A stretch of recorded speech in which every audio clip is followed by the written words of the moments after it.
안녕하세요. 한국공론포럼 박태준입니다. 우리가 공론장의 주요 단계와 과제에 대해서 공부를 하고 있고요.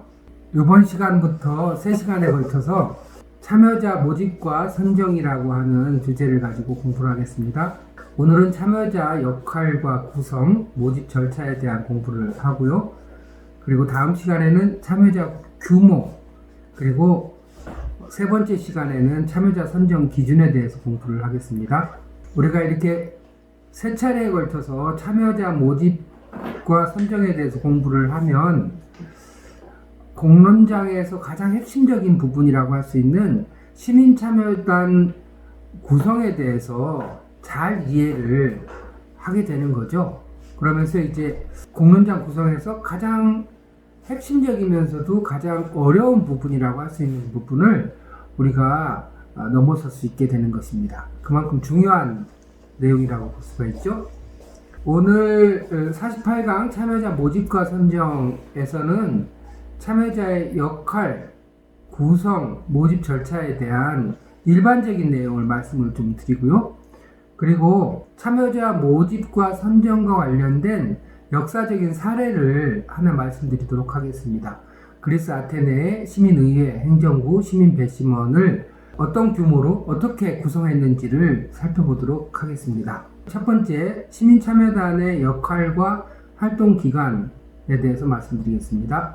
시민참여단의 역할은 공론장의 실질적인 주체이면서 운영위원회에서 제공한 정보와 자료를 가지고 사전 학습을 하죠. 수기토론회에서 수준 높은 논의를 하기 위한 준비라고 볼 수가 있습니다. 수기토론회에 실제로 참여해서 해당 의제에 대해서 논의하고 의사결정을 합니다. 따라서 시민참여단이야말로 공론장의 실제적인 주인이다, 이렇게 말씀드릴 수가 있는 것이죠. 활동기간은 구성해서 수기토론회가 완료되는 시점까지입니다. 시민참여단을 구성하고 운영하는 방식에 대해서 가장 핵심적인 얼개만 좀 말씀을 드리면요. 첫 번째는 구성하기 위해서는 범위, 장소를 확정해야 되죠.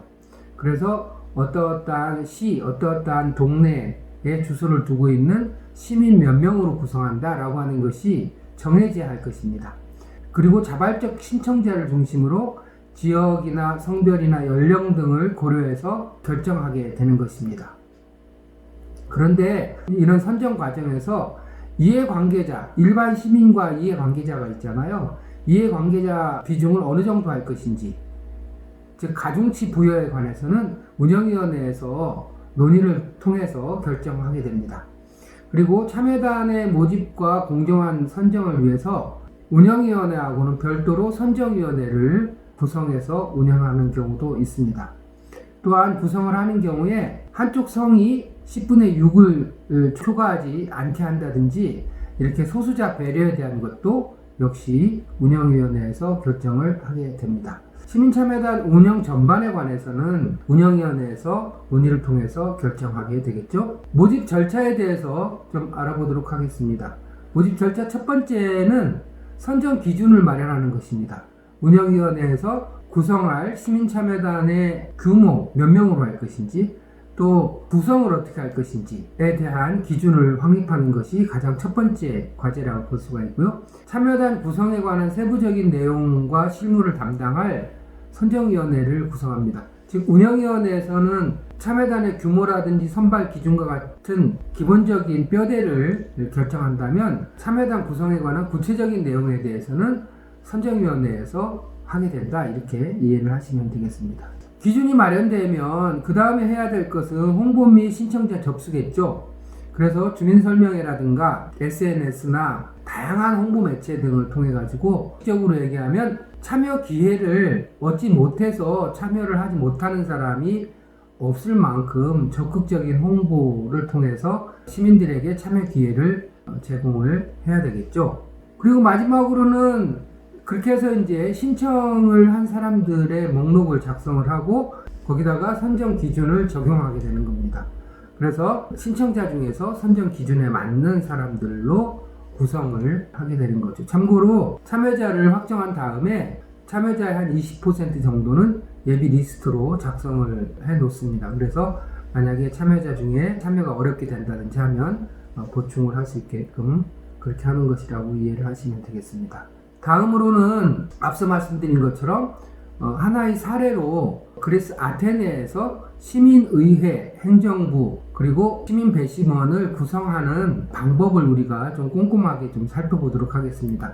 이 사례를 살펴보는 이유는 뭐냐면 어떤 모임을 얼마만한 규모로 어떤 절차와 과정을 통해서 구성하느냐라고 하는 것은 그 모임의 목적과 그 모임이 수행해야 될 과제와 밀접한 관계가 있는데 그것을 대표적으로 굉장히 잘 선명하게 보여주는 사례가 그리스 아테네에서 시민의회를 구성하는 방식과 행정부를 구성하는 방법 또 시민 배심원을 구성하는 방법에 그 차이가 명확하게 드러나기 때문에 우리가 참여자 구성에 관한 사고를 심화시키는데 굉장히 좋은 사례라고 생각했기 때문에 이 사례를 말씀드리는 겁니다. 아시는 분도 계시겠지만 그리스 아테네 민주주의를 구성하는 세 요소를 얘기하면 시민의회라고 에클레시아라고 하는 것과 불레라고 하는 행정부 그 다음에 디카스테리아라고 하는 시민법정 이렇게 세 가지로 구성이 되거든요. 그런데 이제 시민의회는 뭘 하는 곳이냐면 법률이나 전쟁이나 평화 등과 같은 국가의 중요 정책을 결정하는 거예요. 행정부는 무엇을 하는 곳이냐면 시민의회에서 논의할 의제를 결정하는 곳입니다. 또 회의를 진행하고 시민의회에서 결정된 내용을 집행하는 곳이에요. 그 다음에 시민법정은 유죄 판결과 선고와 관련된 일을 하는 거죠. 그리스 아테네에서는 특별하게 법관이라고 하는 것이 없었으니까요. 시민들이 직접 하는 겁니다. 그런데 이제 이 세 가지를 구성하는 기본적인 방식에 굉장히 큰 차이가 있어요. 명수도 다르고 구성 방식에 있어서도 차이가 있습니다. 시민의회는 18세 이상의 아테네 성인 남성으로 구성되어 있었고 집행부는 집정관과 500인 평의회라고 하는 불레라고 하는데 500인 평의회라고 하는 것으로 구성이 되어 있었어요. 500명. 그 다음에 시민법정이라고 하는 것은 시민들 가운데 선정된 시민 배심원으로 구성이 됐거든요. 그런데 이제 그 자격에서부터 차이가 있었어요. 시민의회에서는 18세 이상의 남성이면 누구든지 참석할 수 있었습니다.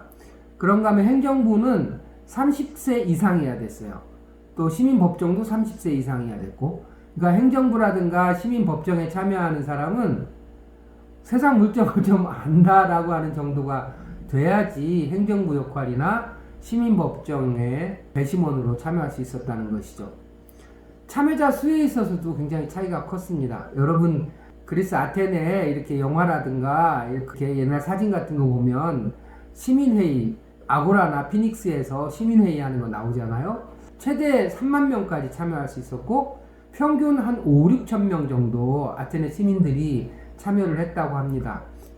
그런데 행정부 같은 경우에는 전략을 담당하는 군인 10명과 500인 평의회, 500인 평의회는 500인이겠죠. 500인 평의회로 구성이 됐고요. 그 다음에 시민법정 같은 경우에는 사안의 경중에 따라서 달랐어요.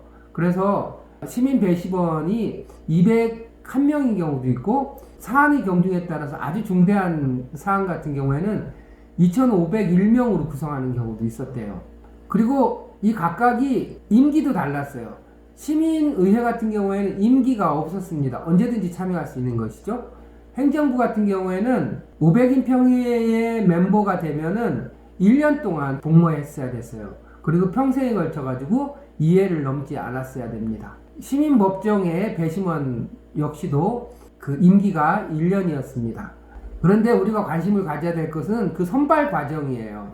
선발 과정을 보면 시민의회에 참여하는 사람들은 특별한 선발 과정이 없었어요. 시민이면 누구든지 참여할 수 있었고요. 그리고 이제 시민 5, 6천 명이 되면 회의가 개최가 될 수 있었고요. 1년에 한 40회 정도가 회의가 열렸다고 합니다.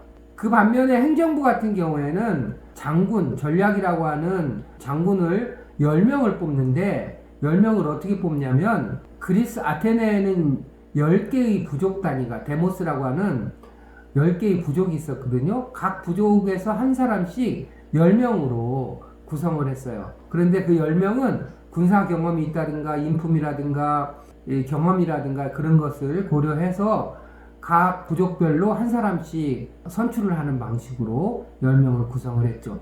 중요한 거는 500인 평의회를 구성하는 방식이었었는데 10개 부족에서 각 50명씩 총 500명으로 구성을 했습니다.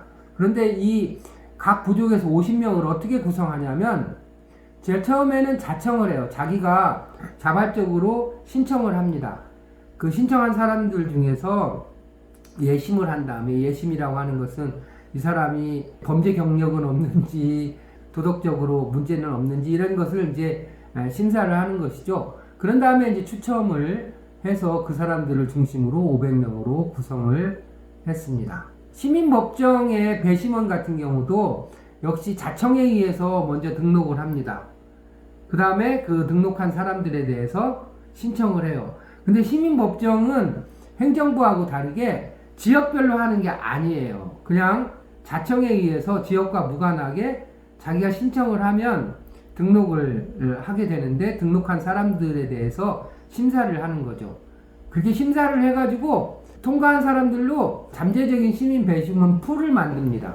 5, 6천 명 정도가 이 시민 배심원 풀에 해당됐다고 얘기합니다. 그런 다음에 재판이 있을 때마다 그 중에 클레로테디온이라고 해가지고 무작위로 선정하는 일종의 기계 같은 게 있어요. 거기서 무작위로 그 잠재적인 시민 배심원 가운데 실제로 그 특정한 사안과 관련된 시민 배심원을 선정을 하는 거죠. 무작위로 선정을 합니다. 이렇게 선발 방식이 전혀 달랐어요. 그런데 이 선발 방식이 왜 이렇게 달랐을까요? 그 역할이 다르고 구성하는 목적이 달랐기 때문에 선발 방식이 달랐겠죠? 시민의회는 구성 목적이 무엇일까요? 시민의 일반적인 의사를 확인하고 정책을 결정하는 것이죠. 시민들이 전쟁을 할 것인가 말 것인가, 외국과 수교를 할 것인가 말 것인가, 이렇게 국가적인 중대사를 결정하는, 정책 결정을 하는 것이잖아요. 시민의회라고 하는 것은. 그에 반해서 행정부라고 하는 것은 국가가 처리해야 될 다양한 문제 가운데 논의해야 될 의제를 설정을 하고 또 그것을 일정한 과정과 절차를 통해서 토의를 하고 그리고 토의된 내용을 잘 정리해서 집행하는 상당히 어떻게 보면 전문적인 역할을 수행하는 거라고 볼 수가 있고, 또 이 역할을 제대로 수행하기 위해서는 내부적인 토론과 합의가 굉장히 중요했겠죠.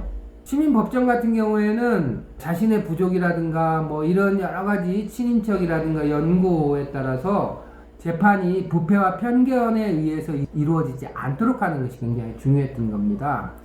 이렇게 그 단체, 그 조직의 목적에 따라서 선출하는 방식이 굉장히 달랐던 것이죠. 그래서 일반 시민들이 의사결정을 하는 것이 목적인 곳에서는 아무런 제한을 두지 않았던 거예요. 선발 과정도 특별하게 없었고 그냥 아테네 시민이면 참여할 수 있었던 것이고요.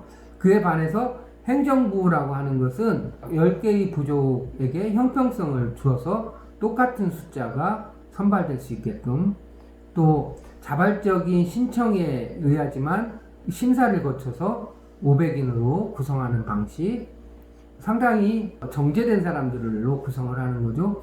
시민법정은 이렇게 구역을 나누지 않고 자발적 신청을 하고 심사를 마친 사람들로 풀을 구성하고 그 풀에 속한 사람들 가운데 무작위 선정을 해가지고 시민 배심원을 선정을 하는 것이죠. 이렇게 선정을 해야지 누가 될지 쉽게 로비를 하거나 사전에 작업을 하기 굉장히 어려워지겠죠. 이렇게 각각의 구성 목적에 맞게끔 멤버들을 구성했다라고 하는 것을 우리가 알 수가 있습니다. 제가 이렇게 시민참여당 구성을 앞두고 그리스 아테네 민주주의에 대해서 여러분들한테 간단하게 소개를 하는 이유는 뭐냐면, 우리가 어떤 조직을 구성을 할 때는 그 조직을 구성하는 목적이 무엇이고 다뤄야 될 사안이 무엇인지에 따라서 그 구성 방식은 달라질 수밖에 없다라고 하는 것을 여러분들에게 말씀드리기 위해서입니다. 이렇게 해서 오늘 참여자의 역할, 구성, 모집 절차에 관해서 간략하게 살펴보고 그리스 아테네 사례까지 살펴보았습니다. 다음 시간에는 구체적으로 참여자 규모를 어떤 근거로 참여자 규모를 결정하게 되는지에 대해서 공부를 하겠습니다. 오늘 강의가 좋았다면 구독과 좋아요 부탁드립니다. 감사합니다.